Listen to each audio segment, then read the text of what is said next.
And we are at ACC football kickoff here in Charlotte with ESPN's Tom Luginbill.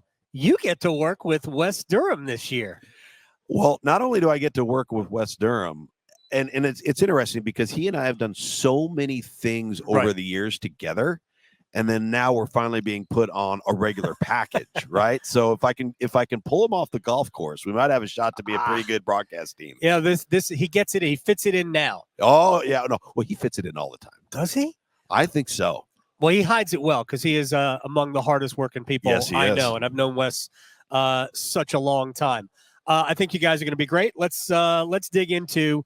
We could just start big picture. Mm-hmm. What the ACC has been fighting a perception problem. For some reason, they were fighting it in basketball the last couple of years, which is silly with all the Final Four teams and the Elite Eight teams, and as though they pretend every year that stuff doesn't matter. Sure, except it kind of does. Yeah, it'd be like saying that the SEC, if in a down year puts two teams in the playoff, like, well, it wasn't that good. Yeah, but so how does the ACC get out of a perception problem? I mean, it's got to be like NC State, Tennessee, Miami, Florida, right? Maybe even Florida State, Notre Dame. No question. Florida. How about Florida State, Memphis? That's right. Because Memphis is the dark horse group of 5 team, right? Like they got 20 starters back. They could be an 11-1 type of team for the college football playoffs. So that's a big one too. And I think you hit the nail on the head.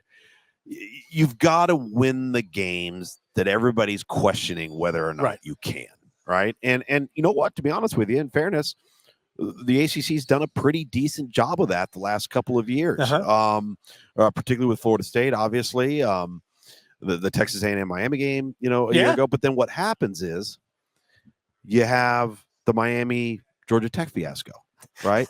So when you have those moments where you basically check the box and you accomplish the task, you can't fumble all over yourself in week 7 or 8, right? And I think that's the thing is we can talk all we want about winning those non-conference games, but at the end of the day, you have to be really good down the stretch, right? The really good teams that are championship level teams are hot in November. They're playing their best football in November. They're not slipping up against somebody that they shouldn't slip up against.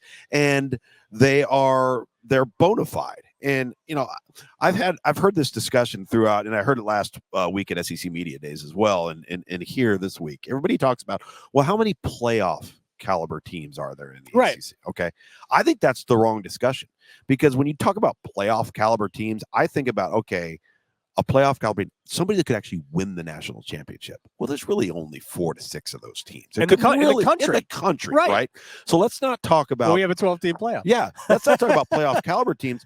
Let's talk about how many teams could get to double-digit wins, or more, because that is what is going to determine whether you are included or excluded.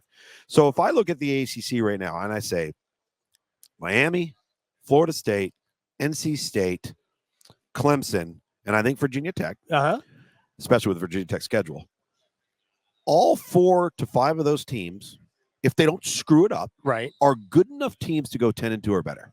Well, if you do that, you're getting 2 to 3 in the playoff. Right. So the talk shouldn't be about playoff caliber unless teams. Your quarterback gets hurt. Exactly. The talk should be about what is your record going to be that puts you in the conversation. Doesn't mean you can win the national championship. You're not even guaranteed that you're going to win the opening game. But that to me is the real discussion. And I'm a big schedule guy. And I look at 3 things on the schedule. Who do you play? When do you play? And where do you play? All right. So who do you play? All right. That's a really good team. But are they the same team in week 2 as they were in week 10? Because if you switched them, you might have a different outcome.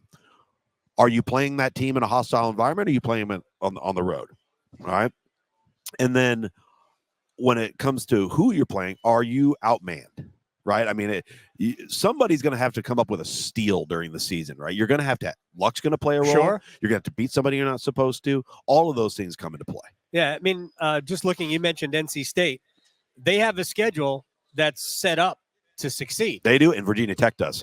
No question about that. Yeah. NC State does have to go to Clemson, and they have the game in week 2 against Tennessee. Sure. Their trip to Cal later in the. I mean, that might not be the easiest thing in the world because we know Cal's going to be able to run the ball.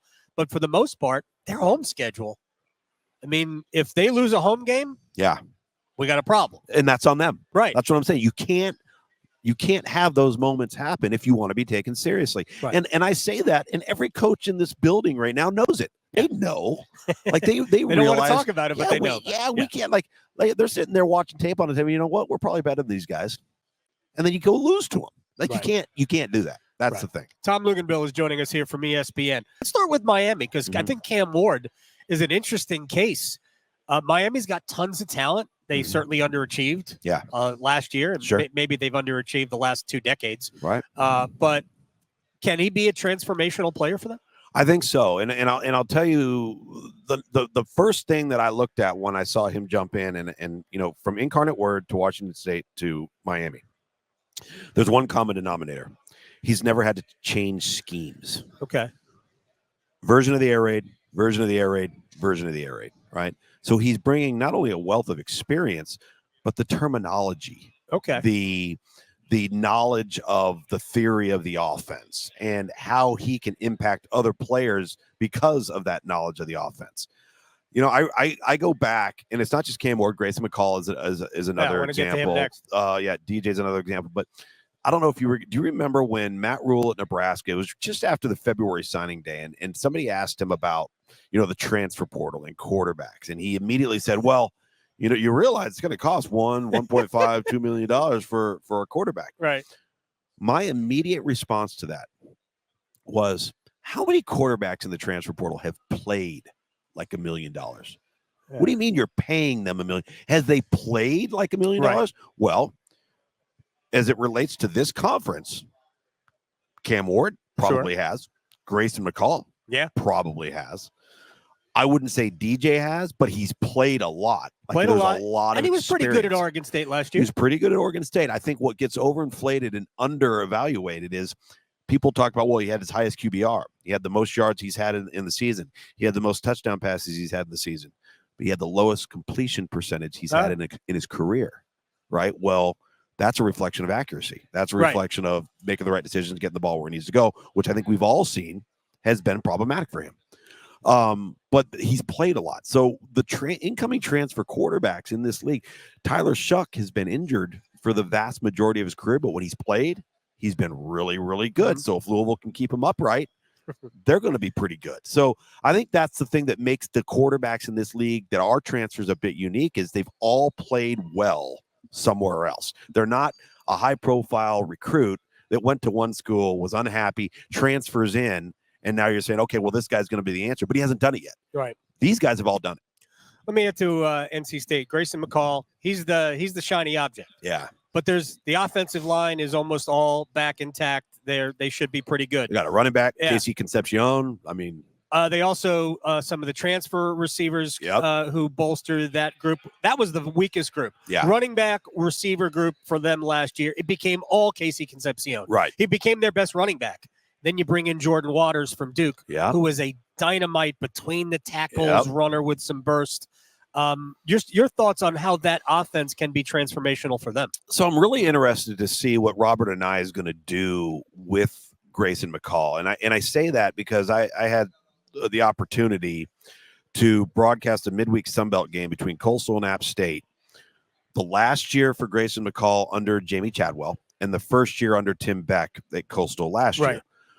Two vastly different offensive approaches. I mean, night and day. So Grayson McCall had come from a spread, option, RPO. That's all he knew. Right. And at Coastal last year, they were a little bit more traditional, a little bit more West Coast pro style. They'd have some RPO stuff, this and that. And quite honestly, it was a struggle for him. It's not that he played bad, but you could tell that he wasn't just quite as comfortable because that's not what he had done.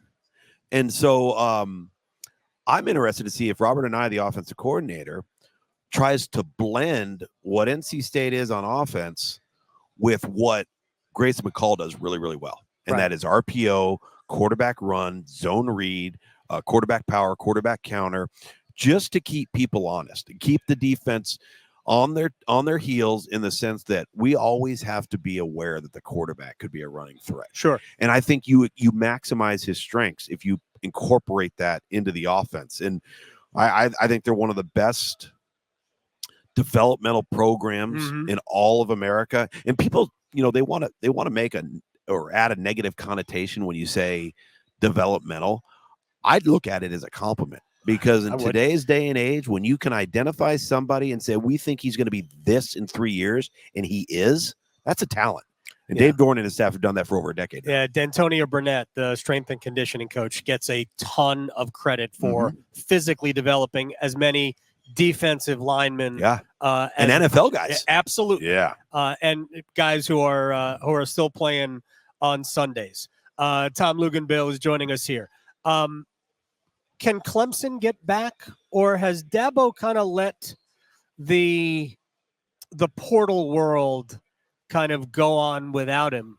Because for the last couple of years, they just haven't had any dynamism at all at receiver. Right. And that's a good place to go. I mean, if Florida State can go get dynamic receivers out of the portal, why can't Clemson? Right. I think that's held them back as much as anything. Haven't had great quarterback play, to be honest, but maybe those two things are connected. Yeah. Well, I will say this, and I remember, so I was on the sideline as an analyst for the Clemson Duke game on Labor Day, opening weekend last year.